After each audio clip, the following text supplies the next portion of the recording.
Welcome to Learn with Sam. Today we are going to deal with the topic male reproductive system. So without any further ado, let's get into the video.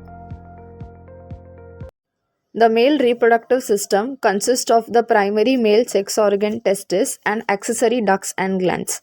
Now let's take a look at each and every part of male reproductive system in detail. First is testis. Testes are a pair of male gonad located in the pelvic cavity in a pouch called as scrotum. They are suspended by a cord called as spermatic cord and they are the site for sperm production. Testis opens into a long, highly coiled tube called as epididymis, and epididymis is the site for maturation of sperm. Epididymis opens into a thin or a narrow tube which is called as ductus deferens. Ductus deferens or vas deferens transports the sperm from epididymis to other parts of male reproductive tract. Now, ductus deferens or vas deferens loops over the ureter and continues as ejaculatory duct. Ejaculatory duct transports sperms as well as secretion from various glands located in the male reproductive system. The first gland is seminal vesicle. They are a pair of glands located posterior to the urinary bladder and they secrete an alkaline fluid called as seminal fluid. 60% of semen constitutes seminal fluid. Now, seminal fluid contains three things: fructose, fibrinogen, and prostaglandin. The function of fructose is to provide energy for sperm movement in reproductive tract. Second is fibrinogen. Fibrinogen forms a bolus of semen for its quick propulsion in the female reproductive tract in vagina and uterus. And prostaglandins stimulates reverse peristalsis in the female reproductive tract. Second is prostate gland. It is a single gland with 20 to 30 lobes. It secretes an acidic prostatic fluid which is milky white in color.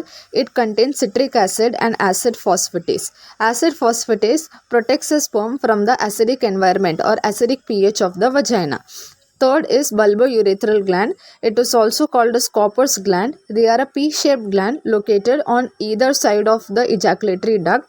It secretes an alkaline mucus-like viscous fluid which acts as a lubricant for sperm movement. Okay, and ejaculatory duct continues as urethra. Urethra serves as a common passage for urine and semen in male, and urethra opens into urethral meatus or urethral opening where semen comes out of the male reproductive tract. Now let's study the structure of testis in detail. Testes are mesodermal in origin. They are the primary gonad in males. Testes are the site for sperm production. Each testis is oval in shape, 4 to 5 cm long, 2 to 3 cm wide and 3 cm thick. Okay, testis is made up of 3 different tissue layers. For the innermost layer is called as tunica albuginea, the middle layer is called as tunica vasculosa, and the outermost layer is called as tunica vaginalis. Innermost layer is tunica albuginea, middle layer is tunica vasculosa, and outermost layer is called as tunica vaginalis. Okay, innermost layer, that is tunica albuginea, is made up of collagenous connective tissue layer. Middle layer, tunica vasculosa, consists of blood vessels and nerve fibers, that is it is a vascular layer, and outermost layer, that is tunica vaginalis, is an incomplete fold of peritoneum. Okay.